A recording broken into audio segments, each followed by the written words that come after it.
Good morning. Welcome to our 2024-25 School Site Council training. Just a reminder that today's workshop is designed as a trainer for trainers for district and/or school level staff with the responsibility for the support and oversight of the School Site Council, as well as the development of school plans.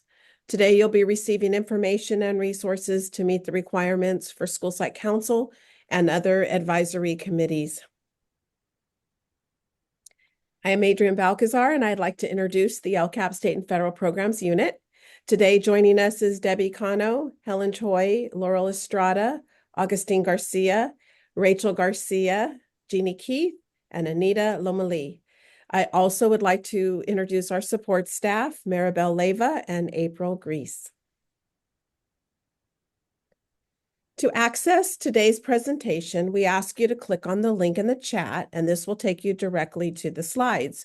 You could also use the link at the top of the slide, and this will take you to our Canvas page, where you can find the presentation icon, as well as the agenda and any resources. Today, you will hear from Augustine, Debbie, Jeannie, and myself, and as we cover the following topics: School Site Council, including selection and composition requirements and the responsibilities of the council.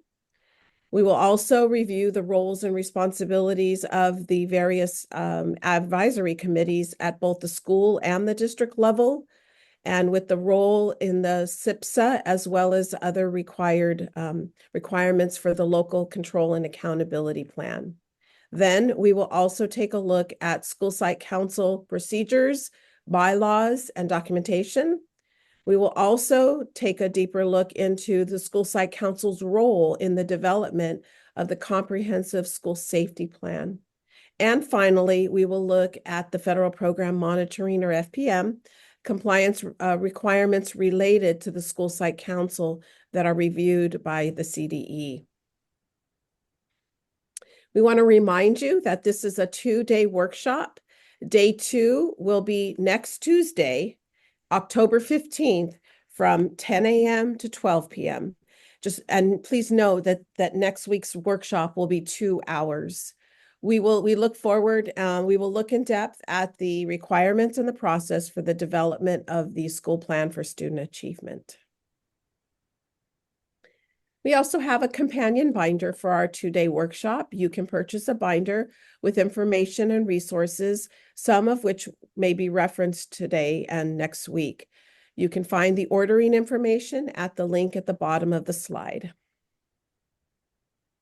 As usual, please place your questions in the chat box, and we will answer any questions that we can and follow up with written responses in the Q&A. In a Q&A that will be mailed to everyone who is registered, and it will also be posted on our Canvas webpage. And now I will turn it over to Augustine to start us on the purpose, composition, and the role of School Site Council. Wonderful. Thank you, Adrienne. Good morning, everyone. So in this section of the presentation, I'll be covering School Site Council requirements, including roles and responsibilities, composition, and selection. But before we get into the core of School Site Council, we're going to ease our way in with a quick poll in the chat. So we often receive questions about the correct spelling of school site in School Site Council. Should school site be written as one compound word, as shown here in example A, or 2 separate words, as in example B? Please take a moment to let us know your answer in the chat. Next slide, please. Well, dating all the way back to the 1970s, EDCO spells school site as one compound word, but LEAs often spell it as 2 separate words, hence the acronym of SSC. Just know that there's no right way or wrong way to compound the word or not. The choice is yours. If your answer was either A or B, you're correct. But for the duration of this training, we'll use a compound word version to keep in line with Ed Code. And so what is the purpose of a School Site Council? Well, a great place to begin to answer this question is with why? Like, why establish a School Site Council? So policymakers and researchers across the country agree that those who are involved with schools and students on a day-to-day basis, we're talking about principals, teachers, other school personnel, and students themselves, can make some of the best decisions for their schools. This is why, as legislation has been added, amended, or repealed over the past 50 years, the establishment of school site councils under specific circumstances has remained steadfast in California Ed Code. So when seen only as a requirement for Ed Code, school site councils can be simply a compliance mandate that satisfies a what and a how. But on the other hand, if we think about a school site council inside out and first describe it with our why, we can inspire others and our school communities to view and join a school site council with purpose, cause, and belief. Beginning with our why inevitably leads to decision-making on the part of the council that can greatly and positively impact the education of the students and the school community. So last year, Anita shared this quote from her very first administrator training here at LACO, and it states, "A vision without a plan is just a dream. A plan without a vision is just drudgery, but a vision with a plan can change the world." Successful school site councils are more than just a rubber stamp committee or a reproduction of the same. They know the why. They know why a school does what it does. They believe in the programs it offers, and they inspire the school community to implement and monitor those programs with the intention of transforming the lives of the students it serves. Their impact on the entire school community can be life-changing and thus define their purpose. So, when is a school site council required? Although all school sites are able to form advisory councils or committees on their own, there are specific circumstances when the formation and implementation of a school site council is required by law. Per Ed Code 65000B, a school site council is required when a school operates a program funded through the consolidated application, and when that program requires a school plan for student achievement, also known as a SSC or SPSA. LEAs ensure in the consolidated application that the SPSA has been prepared in accordance with the law and that school site councils have developed and approved the SPSA for each school participating in programs funded through the CONAP process. So in case you're not familiar with it, the consolidated application, also known as the CONAP, is an agreement between the LEA and the California Department of Education for the distribution of categorical funds from various federal programs. An LEA is defined by Ed Code Section 64000A as a county office of education, a school district, or a charter school. So the CONAP has two parts: the spring submission, which is due each June, and then the winter submission, which is due each February. Part 1, in the spring, documents participation in federal grant programs for the upcoming year and provides assurances that the LEA will comply with the legal requirements of each program that it applies for. If you're wondering what you're promising to do upon receipt of the funds, you can click on the link provided here on this slide. Here, you'll find the assurances for all available federal programs. Part 2, in the winter, contains LEA entitlements for each funded program. For each federal program entitlement, LEAs allocate funds for the program as indicated by the program requirements. The expenditure budget pages in the School Plan for Student Achievement must match the CONAP school site allocation page in the winter submission. So exactly which programs are we talking about? This slide shows the federal programs that are included and distributed through the CONAP. There's Title I, Parts A, C, and D, Title II, Part A, Title III, Part A, Title IV, Parts A and B, Title V, Part B, and Title VI, Part A. But please keep in mind that your district or your school may not be participating in all of these federal programs. Today's presentation on School Site Council and the SPSA will primarily focus on the Title I program.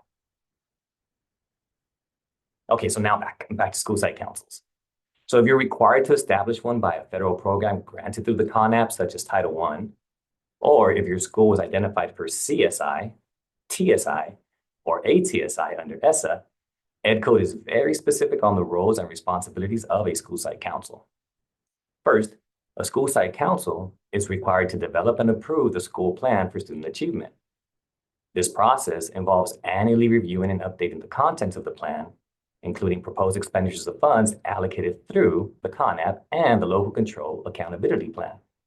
In addition, The SPSA must be developed with the review, certification, and advice of the school's English Learner Advisory Committee. Next, the school site council approves the SIPSA for their school and then recommends that SIPSA to the local governing board or body for approval. Additionally, the school site council is responsible for annually developing the comprehensive school safety plan, and this is unless this task is delegated to a school safety planning committee that meets Ed Code requirements. These requirements will be discussed in detail later on in this presentation. So who makes up a school site council? In these next slides, we'll be taking a look at the school site council requirements related to composition and selection. So the school site council is a selected group of school site representatives selected by their peer group, and it is made up of school staff, parents, possibly community members, and at the secondary level, students as well.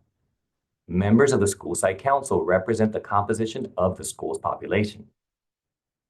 One group of the school site council is school site staff, and it includes classroom teachers selected by classroom teachers employed at the school.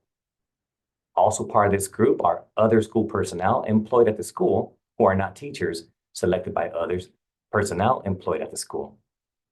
The school principal or their designee is also included here. In this staff group, classroom teachers must represent the majority of persons in this group. The second group completing the council includes parents of pupils attending the school, selected by parents of pupils attending the school, and or other members of the school community, selected by parents attending the school. The parents of pupils attending the school, because parents don't attend the school.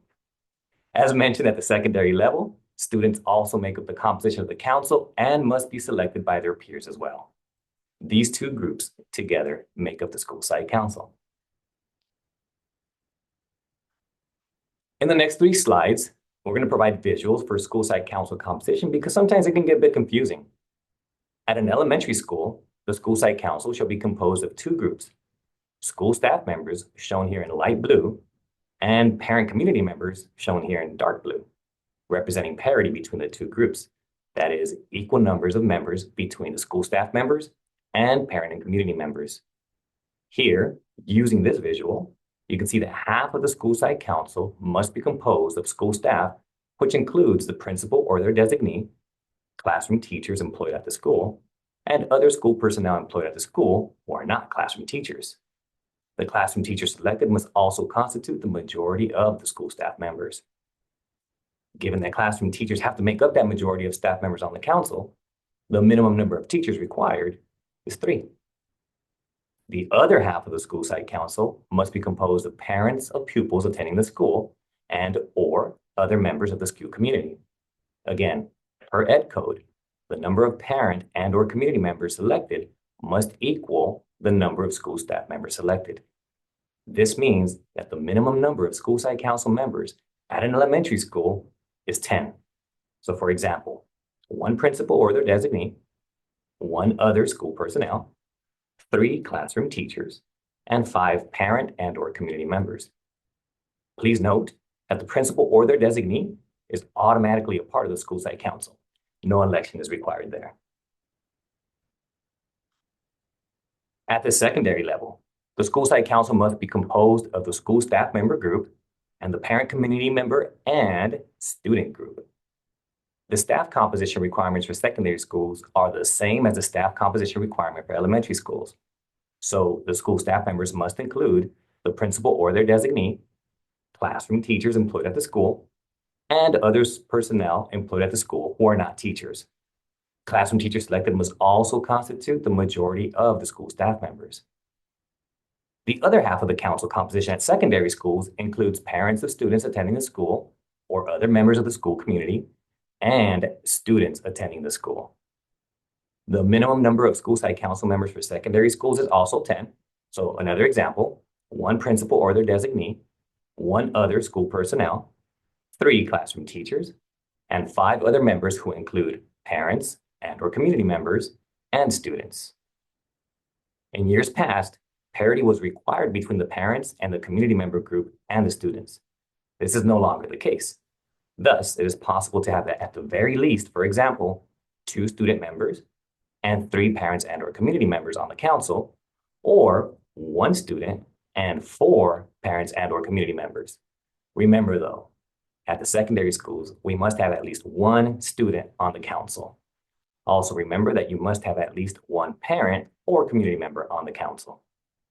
Remember that all members of the council are selected by the respective peer group, except the principal, and achieving parity between staff members on the council and the group consisting of parents and/or community members and students is required by law. Keeping in mind the composition requirements that were shared for elementary and secondary schools on the previous slides, this chart displays a few options for school site council composition. In the first column, you can see that the minimum number of school site council members to meet composition requirements is 10 at both the elementary and secondary level. The school site council can be larger as long as it meets the composition requirements, including parity or equal number of staff members and parent community members at the elementary level, and an equal number of staff members and parent community and student members at the secondary level.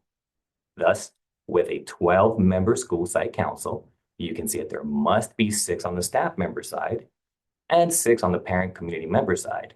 Or if it's a secondary school, 6 on the parent community student member side. Also in that scenario, you can see that there must be 4 classroom teachers to ensure that classroom teachers make up the majority of the staff side.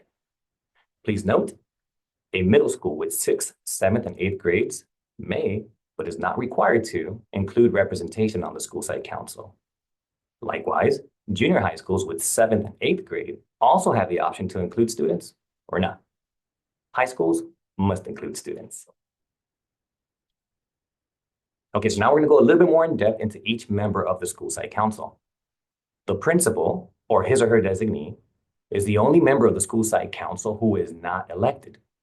The principal or designee has voting rights on the school site council, however, may not veto any decisions made by the council or make any changes to the approved plan without the approval of the council. The role of the principal on the school site council is to set the vision and provide the school context, as well as provide information and resources to support the council with the development and the implementation of the school plan.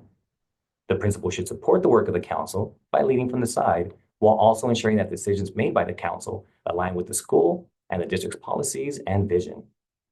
So, although Ed Code allows for a principal designee to serve on the school site council, it's recommended that the principal serve on the council. Some of the benefits to the principal serving on the council are that it sends the message that the work of the school site council and the development of the SPSA are important, and it also demonstrates the value of shared decision making. The principal also plays a role in ensuring alignment between the school and district goals and its priorities. It also provides the opportunity for the principal to build relationships with parents and the community. And also the principal plays a key role in linking the strategies in the school plan to student learning. And sometimes we get questions on who are considered classroom teachers or which staff are included in the other school personnel. So here we go. Classroom teachers are those who provide direct instruction for full time of employment. So for example, you may have intervention teachers that provide direct instruction full time. So they could be included as classroom teachers. Or you might have intervention teachers that provide direct instruction for part of the day and then support with PLCs or professional development for the other half of the day. So these teachers would be considered other school personnel because they don't provide direct instruction full time.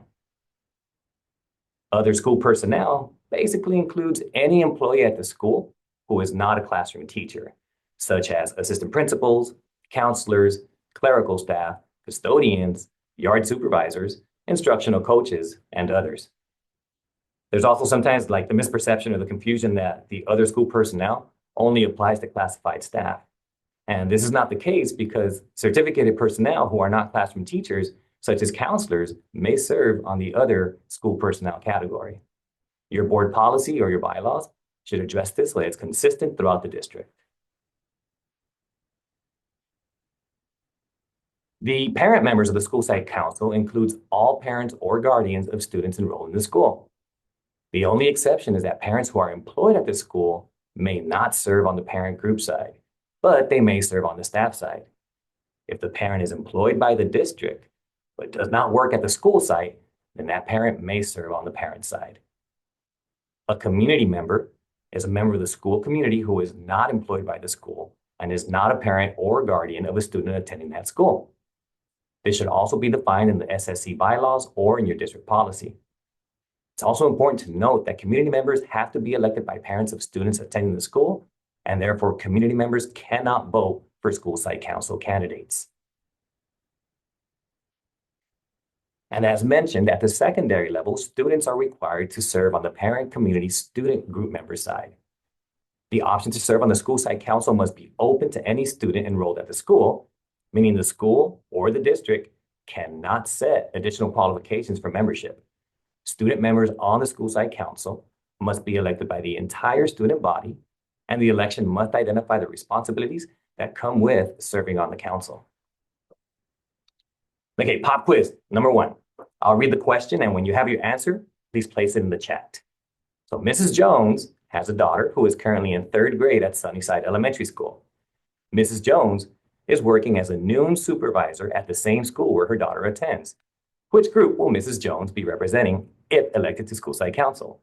A, parents, B, staff, C, community member, or D, she can choose which group she likes best.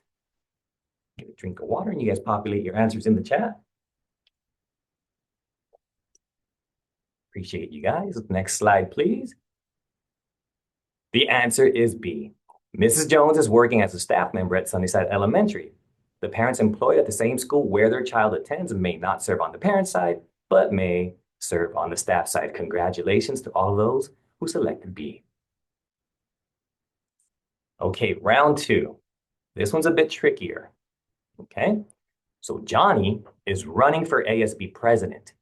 He's popular and he's well liked by staff members, even though the students are going to be the ones that are voting in this election. So at Whitewater High School, all ASB candidates must maintain a 2.0 GPA or higher and have no prior discipline referrals. So can Johnny, if elected, also be the student member of the school site council as part of his ASB responsibilities? The work done.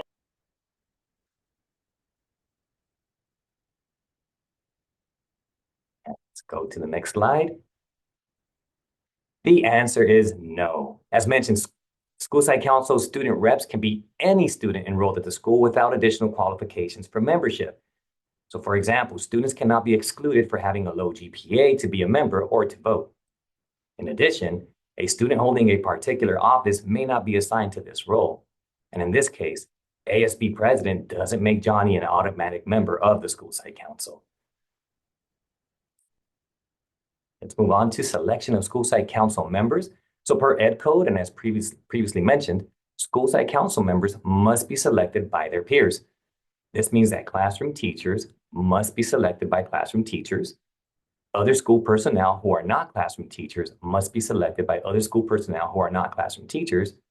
And parents and community members must be selected by parents of students attending the school.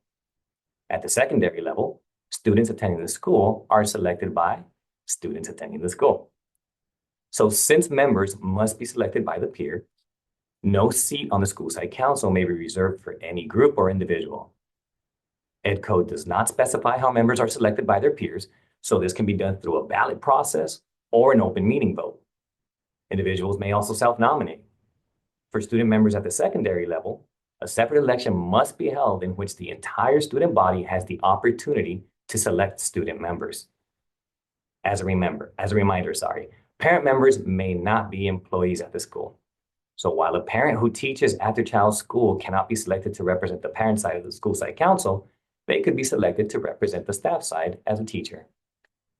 Some schools also elect non-voting alternate members who are seated as voting members in the event of a midterm vacancy. So technically, alternate members are not official members and would not be included on your school site council roster or your membership list unless there's a vacancy.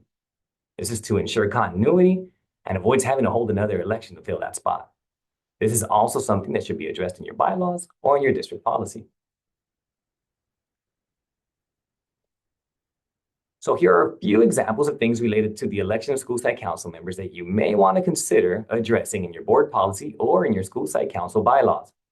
What is the process that will be used to select school site council members and officers? How long will school site council members and officers serve?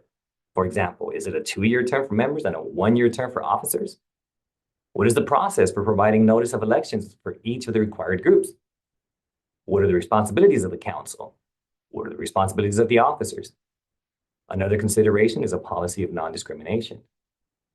While not required, it is suggested that board policy or school site council bylaws address these issues as questions come up about this all the time. We'll be taking another look at bylaws a little bit later in this presentation. So Ed Code 65001 allows for some school site council exceptions for small schools. Schools with a common site administrator may operate a shared school site council if the school has less than 300 students. Up to 3 schools with a combined population of less than 1,000 students may operate as shared school site council if the schools have a shared campus or if the schools have geographic proximity to one another with similar student populations. With both of these exceptions, shared school site councils must still meet the composition requirements that were explained earlier in this presentation and specified in Ed Code 65000. Another exception is that schools with fewer than 300 pupils may operate a school site council that has all of the following: 1 principal, 1 teacher selected by teachers, 1 other school personnel selected by other school personnel, and 3 parents or community members selected by parents at the elementary level, or if at a secondary school, then 2 parents or community members selected by parents and 1 student selected by students. For this exception to occur, it requires approval from the local governing board and the local bargaining unit. Additionally, a school district governing board or county board of education may request on behalf of a school site council that the state board grant a waiver of any provisions related to school site councils. And finally, remember that training for school site council members is necessary to ensure that the members understand their roles and responsibilities.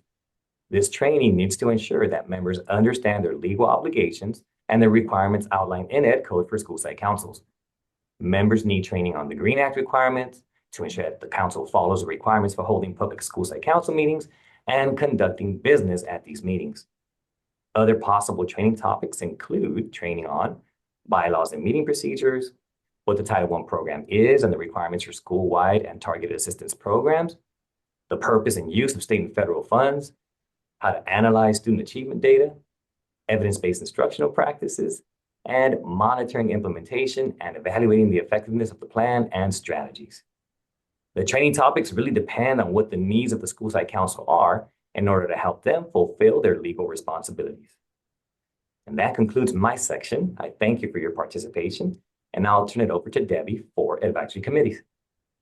Good morning, everyone. Thank you, Augustine.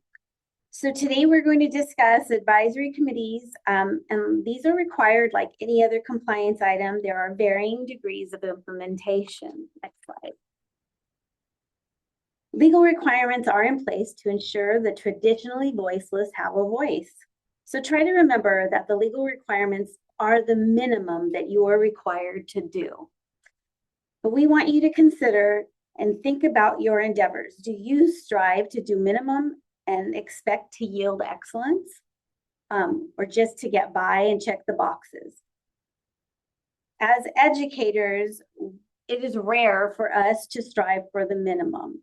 And so as you go forward and you do this work, remember why these legal requirements are in place. Your approach to this work will make all the difference in the product you yield. Minimum input will check the boxes. Strategic and purposeful interactions will develop partnerships and give parents a voice. Next slide. So we're starting with the ELAC. ELAC must be established at all schools when there are 21 or more English learners enrolled in the school. The ELAC is the English Learner Advisory Committee, and it has the responsibilities which include advising the SSC on programs and services for English learners for inclusion in the SPSA, assisting in the development of school-wide needs assessments, and efforts to make parents aware of the importance of attendance. The ELAC must also have the opportunity to elect at least 1 member to the DLAC. Next slide. Steps for establishing an ELAC.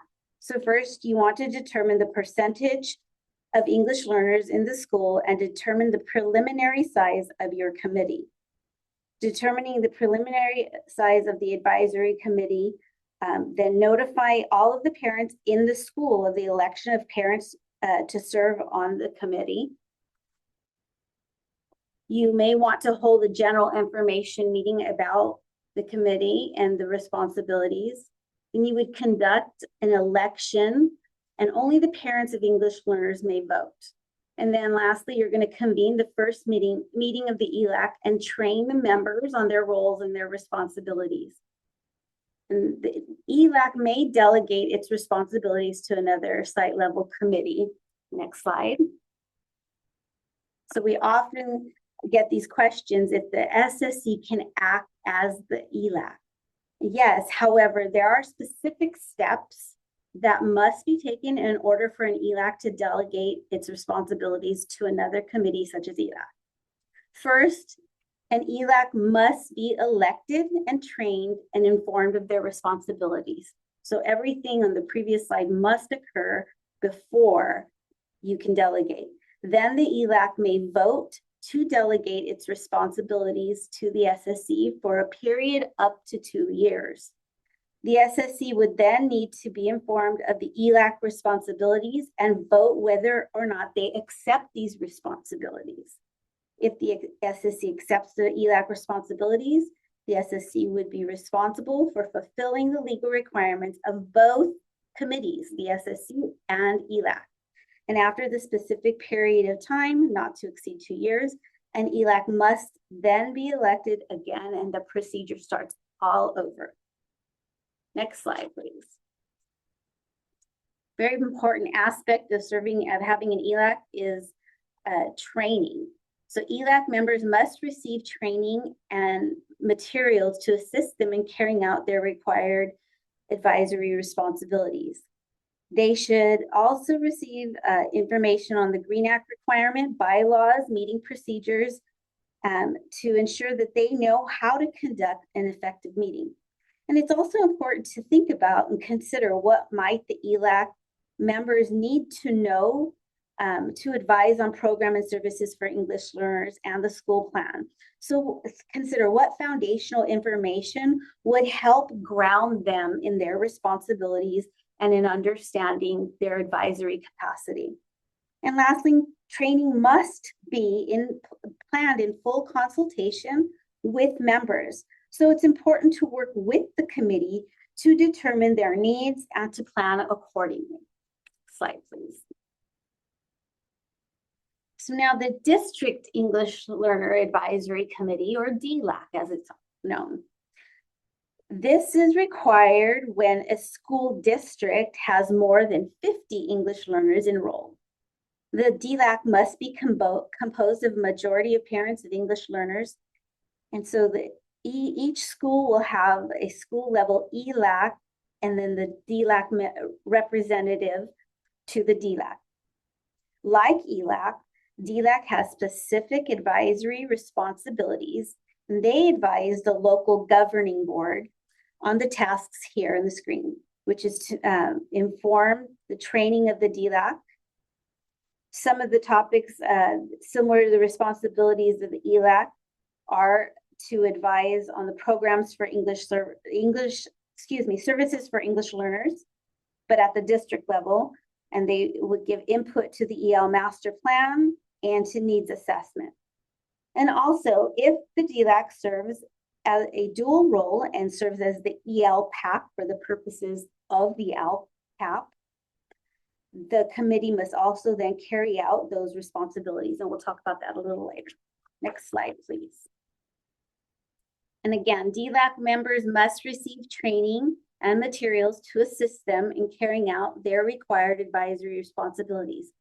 And as with the ELAC, training for DLAC must be planned in full consultation with its committee members, which means that you should get their input and make sure training is planned with that in mind. Next slide. So the LCAP advisory committees. These are 2 required committees. The Ed Code requires LEAs to present the LCAP as part of the LCAP process to a parent advisory committee, which must include parents of English learners, foster youth, and low-income students. And every LEA will need to convene a parent advisory committee, or a PAC. And for those LEAs that have at least 15% of English learners and at least 50 pupils who are ELs, they must also convene and present the LCAP to an EL Parent Advisory Committee, or EL-PAC. There is no requirement to establish a new parent committee for this purpose. And what we find is many districts will use their DLAC to fulfill this responsibility. So it should be clear within your district that the PAC and the EL-PAC are two separate committees. Next slide, please. Okay, so suggestions for best practice. So we often get questions about committee operation, and here are some suggestions for best practice with your committees. One, having bylaws will support smooth operation. Providing the presentation and documents in English and the primary language of the families, as well as having translation and interpretation provided during the meeting. And not just during your ELAC, but during all meetings, having a translation and interpretation services and documents in their primary language makes meetings more inviting for parents and makes them feel more comfortable and able to participate. You want to schedule meetings in consultation with parents. So annually asking parents, when is it most convenient to have meetings? Is that morning or afternoon, or should you vary, do some morning and some afternoon? Also providing childcare for parents to attend meetings is very important. Often they have nowhere to leave their little ones, and if they know their little ones are nearby and safe and happy, then they would attend. And then schedule your DLAC to precede your ELAC, which gives site leaders and your ELAC a foundation for their ELAC meetings. And that often helps as they prepare and making sure that they meet their obligations as well. Next slide, please. We get this question a lot. What if no one wants to participate? We hear that. Well, we did the elections and no one volunteered. What do we do? You want to ask and reflect on these questions. How are invitations sent? What is understood or misunderstood about participation? What are the barriers parents have identified to participating? What is it that they feel would prohibit them? Talk to parents, understand where they're coming from. And then ask yourself, how welcoming is your culture? Who feels welcome? And what makes some feel welcome and not others? And it is really important to get the voices of everyone to understand what it is to walk on your campus and how they feel, to understand what those advisory committees are and why it's important for them to participate in their students' education. So next slide, please. So procedures, bylaws, and documentation. So we're addressing the importance of having these procedures and bylaws in place and maintaining adequate documentation. The success of any council's work is largely dependent on having clear procedures that are understood by all at the beginning of the year. Next slide, please. So first, there are two laws that govern public meetings pertaining to our profession. The Brown Act is an open meeting law for local governments, and its main purpose is to ensure the rights of the public access to how local governments make decisions. The Brown Act provides legal requirements for school board meetings. Now, the Green Act creates additional public meeting requirements for school districts, and the Green Act exempts certain parent committees from the Brown Act, but creates a separate set of rules to ensure open meetings. Next slide. So which applies to us, brown or green? It's the Green Act. And we have provided for you a handout here, and this link will get you to this handout that details the difference between these two, the Green and the Brown Act for you. So next slide. The procedures of the Green Act apply to school sites and to all advisory committees. The Green Act outlines 6 key requirements for the SSC and all other committees. Here they are. They're 1, all meetings need to be open to the public. Notices must be posted 72 hours in advance. Notices and agendas must be posted at the school site or other appropriate accessible places accessible to the public. The notices and agendas must include the date, the time, location of the meeting, and the items in the agenda. And the action is limited to the posted agenda items. And lastly, the public must be provided access to all materials. Next slide, please. So the agenda is set and notices of the meeting is posted, and now your council's ready to meet and conduct business. To be most effective, councils also need to follow rules of order for working agreements to provide parameters on how business is conducted. Rules of order also support equity on the council by ensuring the voice of all, that they are heard and no group or individual dominates the meeting. Councils often follow Robert's Rules of Order or some variation of those rules. Rules of order should support the work of the council, and therefore they need to be clear and not be overly complicated. The rules should be understood by all and may be referenced in the bylaws. And it would be very important to include your rules of order in your training for any of your councils, so that parents feel comfortable and understand and can ask questions about that, because it's not a familiar way of conducting themselves when you're following the rules of order. Next slide, please. Bylaws. These are the internal rules that govern how your council and committee is run. And although bylaws are not required, they do serve a very important role in keeping your council and committee running smoothly. There are some basic things that should be included in bylaws, such as how vacancies are filled, what officers will your council have, and what role will they play. Additionally, your bylaws can outline duties of officers and council members and include the procedures for how and when they are selected.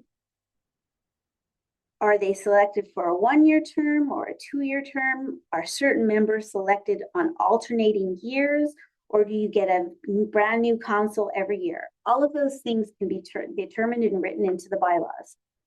Bylaws can also include when and how quorum is reached, what happens if a member is missing for consecutive meetings, at what point do we replace them, and then who can vote and how long is membership terms, and so on and so forth. So having bylaws can help to eliminate issues before they arise, because you have a distinct set of rules that you would follow. Next slide, please. Documentation. What documentation should you be keeping? Because documentation of committees and procedures is part of compliance monitoring, it is important to ensure records are maintained and accurately reflect the committee's actions. For every committee, how they annually evaluate their plans and how they obtain input and how they are meeting all of their requirements is noted in your documentation. Keeping evidence of the process of the elections and the election, and if an election is contested, all of that information is important to keep on file. So keeping your evidence in your copies of prior years, keeping those records to demonstrate each committee has fulfilled their responsibility is critical. Next slide, please. So now agendas and minutes. You will see later that some of the evidence requested for federal program monitoring calls for the meeting minutes and agendas. Therefore, it's important to consider how minutes will be taken, who was taking the minutes, and how they are trained. Some LEAs provide templates for agendas or minutes to assist schools. How schools post or review minutes after each meeting and reviewing them on a regular basis should be part of the district's process. Given the importance of the minutes to program compliance, it may be advisable to have the school secretary or someone with experience taking minutes and they be assigned to that task. The minutes from prior meetings should be reviewed and approved by the council at each meeting to ensure that they accurately reflect meeting content previously discussed. So next slide. So what are we including in these meeting minutes? The meeting minutes should reflect the date, place, and time of the meeting, the persons in attendance and their titles, pertinent action, motions, whether adopted or rejected, the name of the person making the motion, points of order. For elections, the name and the nominees and the results of the election, the name of the secretary or recorder. The minutes should also reflect review of the consultation of the SPSA by the ELAC, if that is what has been decided. And remember that minutes should be kept on file for future reference and review of documentation. And if it's your LEA's system to also submit a copy of these to your LEA, so you keep a file, you keep records on file at the school site, but then also submit those to your district. That's a good system for having a backup and being ready for FPM if ever selected. Next slide, please. So now, planning for virtual SSC and ELAC meetings. During COVID, many LEAs established procedures for conducting meetings in a virtual format for SSC and ELAC meetings. And the CDE has indicated that there is no prohibition on virtual meetings, especially if they support and encourage participation. Well, we have found that districts have found that having the virtual meeting makes it easier for parents to attend and they've maintained this setting. So, but all requirements for meeting access and other meeting requirements still apply. In planning for virtual meetings, the following should occur. You should email the agenda and virtual meeting link to all families and staff at least 72 hours prior to the meeting. Ensure the email is translated into the required languages. Ensure email provides clear instructions on how to call into the meeting if video is not accessible and how to provide comments. Ensure it is clear in the communication that public comments are strictly related to the agenda items. And then things to consider as well, if you choose this route, is consider translation needs in a virtual setting. And ensure quorum by using a roll call or display log if the council members are on a virtual platform. Next slide. When using a virtual meeting platform for a school site, council meeting, or an ELAC meeting, it's important to maintain documentation of these meetings, as we discussed earlier. In some ways, this documentation can be collected by including a recording or an audio or a video recording of the meeting. For sign-in sheets, you can consider using a visual or verbal roll call. A council member may have the responsibility for taking screenshots or printouts of the participants' gallery and attaching it to the minutes in lieu of a sign-in sheet. Or to document action taken by the council, consider documenting members' votes on action items in the chat and keeping a screenshot of the results to add to the meeting minutes. Additionally, when you may consider collecting electronic signatures and following up with a wet signature when the parent is on campus or for drop-off or pickup. Conducting virtual meetings or utilizing hybrid models is not a requirement. However, if your LEA sees advantages to conducting meetings in this way, we hope these suggestions help to meet the requirements and support your LEA with parent involvement and engagement. So thank you, everyone. That concludes my slides. And now Jeannie is going to discuss comprehensive school safety plans. Thank you, Debbie, and good morning, everyone. It's good to be with you today. So let's go on to our first slide. All right, so in this section this morning, this highlights the California Education Code requirement for every kindergarten through grade 12 school, public and public charter, including community and court schools, to develop and maintain a comprehensive school safety plan, which is designed to address campus risks, prepare for emergencies, and create a safe, secure learning environment for students and school personnel. You may know that all school staff must be trained on the components of the safety plan. And this means that the updated school safety plan should be reviewed and practiced regularly by all certificated and classified staff. The requirements related to comprehensive school safety plans can be found in Education Code sections 32280 through 32289.5. Let's go on to the next slide. So the Comprehensive School Safety Plan is included in our presentation today because statute outlines the School Site Council's role with the required safety plan. So per Education Code, the Comprehensive School Safety Plan must be written and developed by the School Site Council. However, the School Site Council has the option to delegate this responsibility to a school safety committee, planning committee that meets the composition requirements specified in Ed Code, which includes the principal or his or her designee, one teacher who is a representative of the certificated employee organization, one parent whose child attends the school, one classified employee who is a representative of the classified employee organization, and other members if desired. If a school does not have a school site council, then this responsibility would also be fulfilled by a school safety planning committee made up of the members just noted.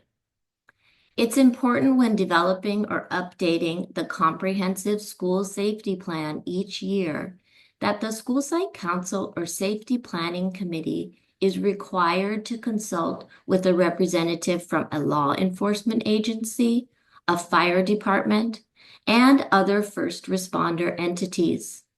Additionally, any updates made to the plan during the year must be shared with these entities. This requirement to consult with the fire department and other first responder entities, in addition to law enforcement agencies, became effective January 1, 2019 through Assembly Bill 1747. Lastly, it's important to note in a school district with fewer than 2,501 units of average daily attendance, there may be one district-wide CSSP for all schools within the district. So in that case, the district-wide plan would be developed by the district rather than the school site council or school planning safety committee. Next slide, please. So the next set of slides provide the contents of the comprehensive school safety plan that are outlined in statute. There are many required components that must be included in the plan, as well as some components that are encouraged or recommended per Education Code. Everything listed on this slide and the next slide falls under the required components. So the plan must include an assessment of the current status of school crime committed on campus and at school-related functions, which may include a review of data such as office referrals, suspension expulsion data, attendance rates, or SARB data. Other required components include child abuse reporting procedures, disaster procedures, procedures to allow a public agency, including the American Red Cross, to use school buildings, grounds, and equipment for mass care. Additionally, suspension and expulsion policies and procedures, as well as procedures to notify teachers of dangerous students. Here we see a continuation of the required components. These include the discrimination and harassment policy, the school-wide dress code that prohibits students from wearing gang-related apparel if the school has adopted one, procedures for safe ingress and egress of students, parents, and staff, school discipline rules and procedures for conducting tactical responses to criminal incidents, and procedures to prepare for an active shooter based on local needs. Next slide, please. In addition to those requirements discussed, there are some new components. Recent legislation added additional components to those required to be addressed in the CSSP. Effective last January was the addition of procedures to assess and respond to reports of any dangerous, violent, or unlawful activity that is happening or threatened to happen at a school or schools, or at an activity off campus that is a school activity or on a school bus serving the school. Additionally, school safety plans serving students in grades 7 through 12 must include a protocol for responding to an opioid overdose. There are also several new requirements related to disaster procedures in school safety plans as a result of Senate Bill 323, which address accommodations related to federal disability laws. Disaster procedures in school safety plans previously required adaptations to be included for pupils with disabilities in accordance with the Federal Americans with Disabilities Act. Effective January 2024, those adaptations included in the disaster procedures must also be in accordance with the Federal Individuals with Disabilities Education Act and Section 504 of the Federal Rehabilitation Act of 1973. Additionally, language has been added to the Ed Code specifying that the annual evaluation or review of the school safety plan must include ensuring that the plan includes appropriate adaptations for students with disabilities. Another new requirement is that a school employee, a pupil's parent, guardian, or educational rights holder, or a pupil may bring concerns to the school principal about an individual pupil's ability to access disaster safety procedures described in the plan after the first evaluation or review is conducted and after each annual evaluation or review of the plan. If it is determined that there is merit to the concern, then the school principal must direct the school site council, school safety planning committee, or charter school to appropriately modify the school safety plan.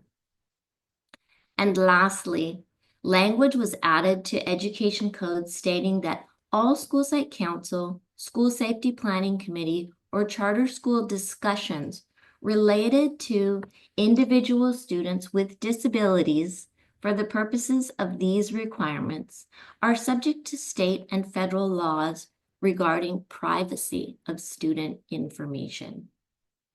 So a lot of information included there. Next slide, please. Thank you. So most recently, per Senate Bill 153, revisions to Ed Code require the CSSP to add an instructional continuity plan that establishes communication with pupils and their families when in-person instruction is disrupted due to emergency situations that force school closures, such as our recent experience with the COVID pandemic and natural disasters. Included on the slide are 3 components to be addressed in the instructional continuity plan. Procedures for pupil engagement following the emergency must be defined. Additionally, procedures that establish two-way communication with pupils and their families and provide supports for pupils' social, emotional, mental health, and academic needs are among the new requirements. Next slide, please. Additionally, per AB 2887, plans must include procedures for responding to an individual experiencing a sudden cardiac arrest or similar life-threatening medical emergency while on school grounds. Next slide, please. So let's take a look now at the timeline and approval process for this important comprehensive school safety plan. So schools must update and adopt the plan by March 1st of every year. Additionally, the School Site Council or Safety Planning Committee must present the plan at a public meeting at the school site prior to adopting the plan to allow for public opinion regarding the plan. And this may occur at a regular public parent meeting.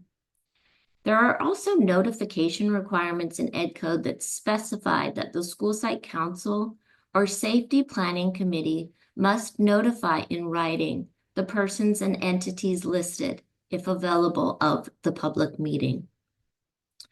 The school safety plan must also be submitted to the school district for approval. There is no specific deadline in statute for school district or county office of education approval of the plan. However, CDE recommends that the plans be approved by the district or COE at the next board meeting after the approval by the school, after the adoption by the school, or as soon as practicable after or before October 15th. School districts and COEs must also notify the CDE by October 15th of each year of any schools that have not complied with the requirements. It is also important to note that the approved comprehensive school safety plan must be readily available for public inspection. Some considerations for this include posting it on the school or district website, or maintaining a binder with a copy of the plan for inspection at the school site administration office. So you'll want to develop an internal process for public inspection of this plan, including identifying appropriate staff at the school to assist with this process. So with multiple new requirements that are in effect this July, it will be challenging for schools and LEAs to update their CSSP plans to address the new components by the required dates. We anticipate looking out for pending updates and communications from the CDE that will support LEAs with planning and offer resources to address these new safety requirements. As we learn more about these new components and timeline, we will certainly keep you informed. So our next slide is a reference for a number of resources available to support schools in developing and updating their school safety plans, including the CSSP webpage and comprehensive safety plan checklist. This webpage has a lot of information and resources, including the requirements for the comprehensive school safety plans, recommended components for the plans, and best practice considerations for districts and county offices.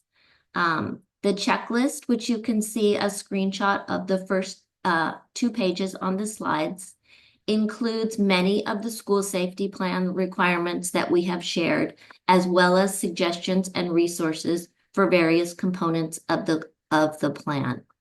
There's also a webinar from September 22nd that may provide some helpful information for you. We anticipate additional resources will be added to the tools offered. Next slide, please. And in concluding this section today, our presentation offers just a few of some best practice considerations that are recommended by the California Department of Education for districts and schools. So some best practices for districts include assigning a liaison to schools to oversee school safety planning, implementation, and emergency management. coordinating emergency response drills with local first responder agencies, and providing guidance, training, support, and oversight to schools, as well as providing a template for the school safety plan. Some best practices for schools include discussing the school safety plan and role-playing possible scenarios at both certificated and classified staff meetings, conducting lockdown, shelter-in-place, and other evacuation drills, and also ensuring that all staff and substitute teachers receive information and materials related to school safety procedures. Again, these are just a few of the best practices, and there are several others that can be found on the CDE webpage mentioned on the previous slide.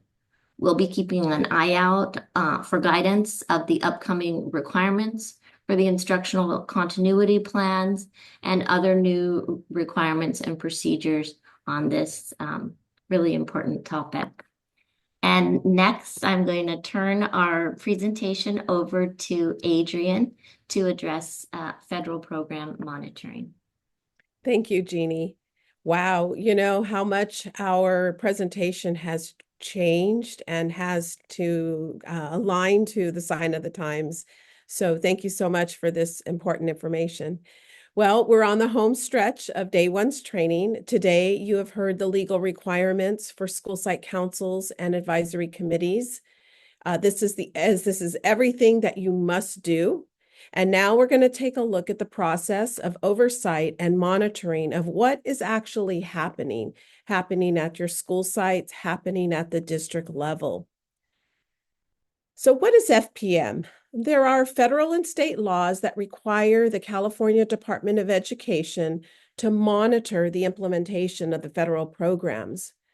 As a district or LEA, you are responsible for creating and maintaining these programs, and you must meet the minimum fiscal and programmatic requirements. The state has a responsibility for conducting reviews in order to ensure that LEAs are spending the funding as required by law and that they are implementing programs as required. The FPM process has three components. Your participation in the three parts depends on which review format you have been selected for, either online or on-site. Part one, we can say, is the review of specific evidence via the California Monitoring Tool, or CMT. Part one applies to all reviews, whether you are selected for an online or an on-site review. Part two and part three apply only to LEAs that have been selected for an on-site review, which will include classroom observations of the implementation of your programs, as well as interviews with administrators and staff that's paid with your Title I or other funding, federal funds, and your SSC and your ELAC.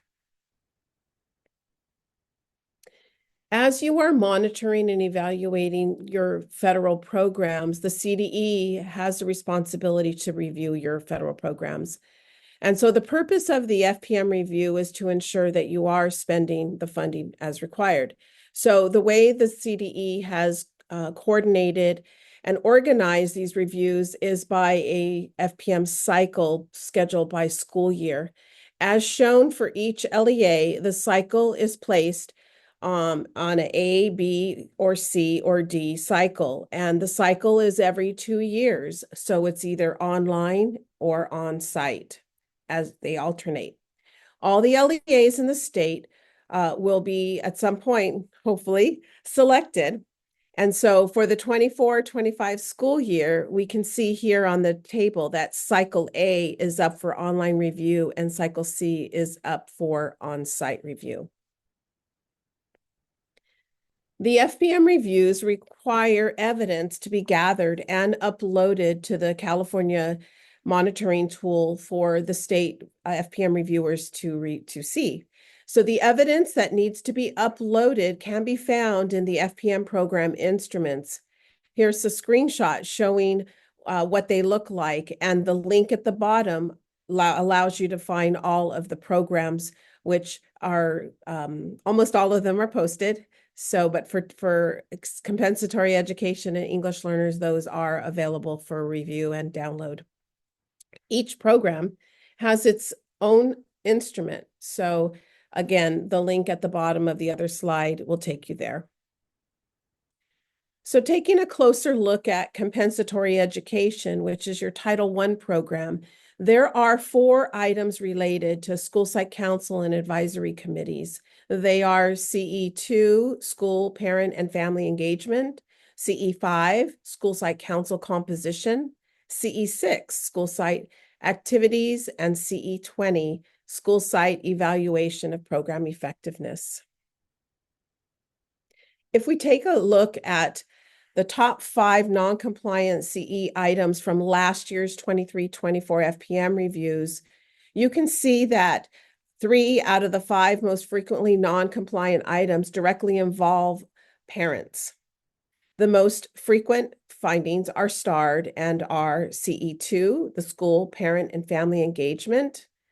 This is the #1 found out of compliance. It seems to happen every school year. The third one is CE20, the school site evaluation of program effectiveness. And the 4th starred item is CE6, school site activities. So if we take a closer look at CE2, what is actually being asked for school sites to collect and districts to review and submit? So there's 5 items. The school site must produce the school parent and family engagement policy, the school parent compact. There must be evidence to show that there's joint development of the school level parent involvement, parent and family engagement policy and compact, and also school records of activities that are embedded within that policy that show that they've been implemented, such as building capacity for the parents and family engagement. And then lastly, there needs to be evidence to show how the distribution of the school level parent and family engagement policy was done. So I always ask myself, why is CE2 always the #1 item out of compliance? Well, oftentimes CE2, the items that were specified in the policy were not carried out. Sometimes there's confusion between CE1, which is at the district level, and the site level. Also, the elements that were required in the policy are missing, and so this could be a finding during an FPM review. Or there's no evidence showing that the policies were developed jointly. Perhaps one person did it in their office, or it wasn't done publicly and jointly. And then also too, if there was no evidence showing that the annual distribution of the policies were done, then again, that could lead to a non-compliant finding. The third item, excuse me, that was most found as non-compliant are the school site evaluations of program effectiveness. And so oftentimes we get questions about, can I do this, or can the school do this, or the principal's asking to do this. And again, CDE outlines what's the allowable authorized use of the Title I funds. And so following that guideline will allow you to ensure that what you are implementing is evidence-based and that it can be evaluated for effectiveness at the end of your implementation process. And so one thing that has to be done is in CE20, you have to formally evaluate the program effectiveness. So your school site council is very key in this process for a school-wide program. School site level Title I evaluation and other evidence is collected, and which will include some evaluation reports and any other evidence that you have that will substantiate that it took place. And if you are having a targeted assistance school or a school-wide program, then you need to show progress monitoring and program revision. So perhaps there are some modifications to an existing action that moving forward will be modified or maybe deleted, or an additional action to show the cycle and the cause and effect. So for the CE20 school site evaluations of the program effectiveness, some common findings, and the reasons for the common findings is that there was no evidence that the actual evaluation took place. And so this would include the level of implementation or any supporting data, modified actions, or new actions. There was basically a copy and paste from the previous SIPSA, and no changes and no reflection included in that plan. Also, sometimes if the submitted SIPSA inadequately describe the evaluation or the implementation or the impact for the Title I actions and services.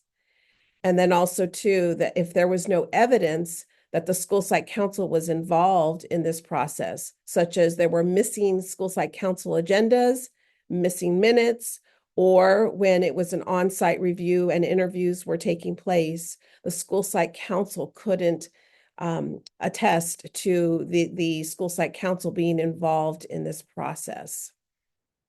And if you have, again, a targeted assistance school program, the LEA did not monitor that student progress.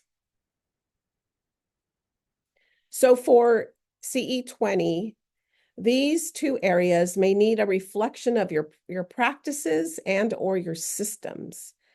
You know, we always say if you have systems in place, whether you're being up for a review, an FPM review or not, it shouldn't matter, because if you have systems in place, it's just a formality if you're selected and you are already collecting all of this evidence on an annual basis, that it's just a matter of ensuring all the pieces are uploaded correctly to the CMT system. So again, we ask you, how is analysis included and reported within your school site council system? And in the involvement of your SSC, how are they explicitly and directly involved in the annual review of services in the SIPSA? And what can you do as site leaders and as district leaders to ensure that school site councils are involved in the annual review and analysis of your Title I program? So here are some evaluation questions that might help you in ensuring that you can incorporate this in your process. So what points of data do you gather? Was the program faithfully implemented? What is the analysis of the data? What does the data say? How effective was the school plan? And what changes should be made to make this activity effective for the next school year? I also want to mention CE5, which is school site composition. And although this year, I'm happy to say, it was not one of the top 5 found out of compliance. For many years, it's been one of the top 5. And so happy to report it wasn't. However, it is important to mention, as Augustine and Debbie were talking and informing you about all of the requirements, the evidence still needs to be collected. And so it's important to have a process to collect records of school site council peer selections, evidence that the sample ballots of the peer selections result for each of the membership categories, and that your completed sample ballot must include the school name, school site council membership category, and the date of selection. And then also to note that a blank ballot does not meet the legal requirements. It needs to have some type of information and perhaps redaction, but at least you have, it's not just a blank template. And then also to make sure that your school site council rosters with the membership categories indicating the staff on the staff side, as well as the parent community and student groups. And then also what's needed is a copy of the SIPSA. During an FPM review, your school site council composition may be found non-compliant if the composition is incorrect, there is insufficient or no evidence of peer selection, and that means all three groups, whether it's teacher, peer selecting teachers, the classified staff, and the parents selecting the peer by peers of parents. There was no election procedures. The election procedures were not followed. Seats were being reserved for individuals, positions, or groups, or there was not a written process for replacing members unable to fulfill their term. We've seen findings in the CMT for that process. So that's why bylaws are so important, because that will ensure that you have a correctly composed school site council. And lastly, a parent who was employed at the same site as their children was on the school site council representing the parent community side group. So again, these are just some things. If you're new to the whole monitoring of school site council, it's really important that you ensure that all of these things don't happen so that you don't have a finding.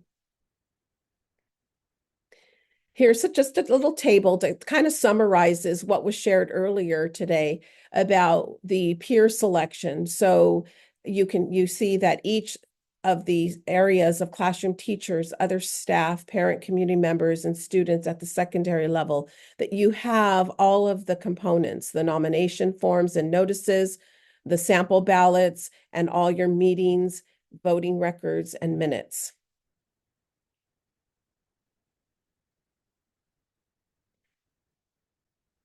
CE5 common issues that we often get questions that are asked, and it's usually around these particular areas, such as who can be a parent member. I think there was even one question in our chat. So again, affirming that, you know, these are common areas where we often get questions.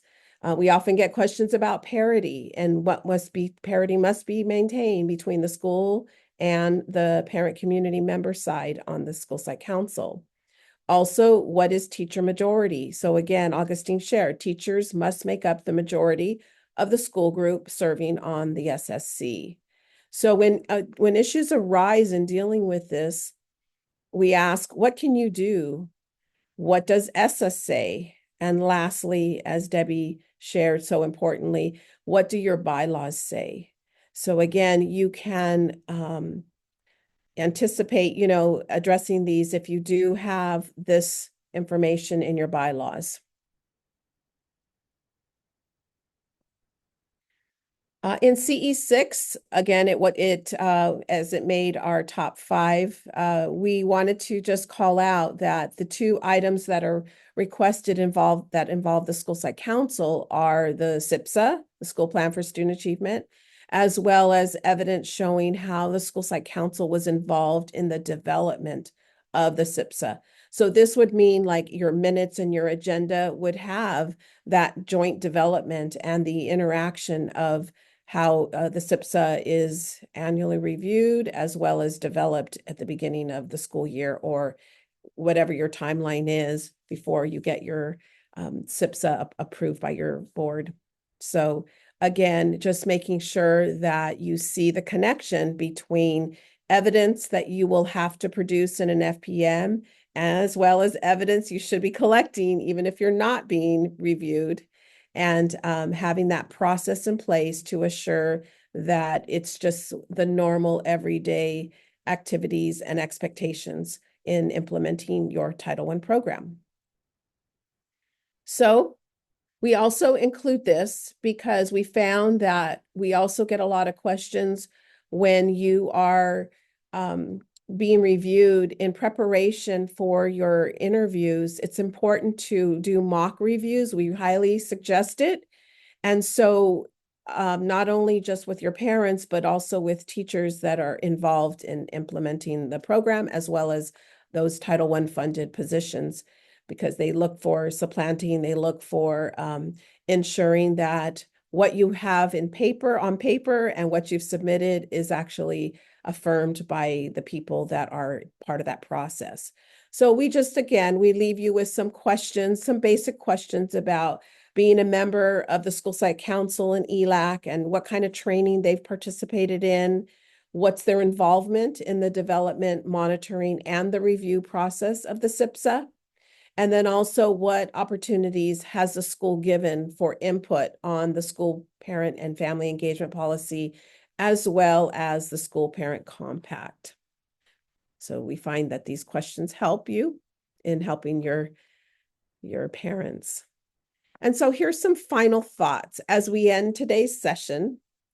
How are your parents and families engaged in school activities at all different levels, whether it is in the development of your Title I program or the actual attendance to those school activities? How is your school site council involved in the development specifically of your SIPSA? And what would your evidence and interviews reflect? Is there a true connection between what you have memorialized on hard copy and in interviews with parents and staff? Is it very clear or is everyone on the same page? So again, we want to make sure that you are intentional with knowing what's required, what evidence you collect to show that you are indeed implementing a legally a program with all those legal requirements. And so we want to thank you today for joining us. And we want to remind you that part 2 will take place next Tuesday, October 15th from 10 a.m. to 12 p.m. And we want to note that it is 2 hours. It will take longer because we have more topics. So as you can see here, we're going specifically into the school plan for student achievement and all the different components that it takes to create, develop, implement, and monitor. And so we leave the chat open for a few minutes if you'd like to place any last-minute questions. We want to wish you a great afternoon. We will see you next Tuesday. And we, again, ask you always to take the time to provide us with any feedback, either by using the link that you see here or the QR code. And we definitely welcome all your feedback as we use it to guide our future planning. We also have on our PowerPoint, we have our contact information, so please reach out to us anytime. And again, thank you again for joining us, and we look forward to seeing you next week. And so if you can put the QR code back, that would be great. So thank you again. Have a great day.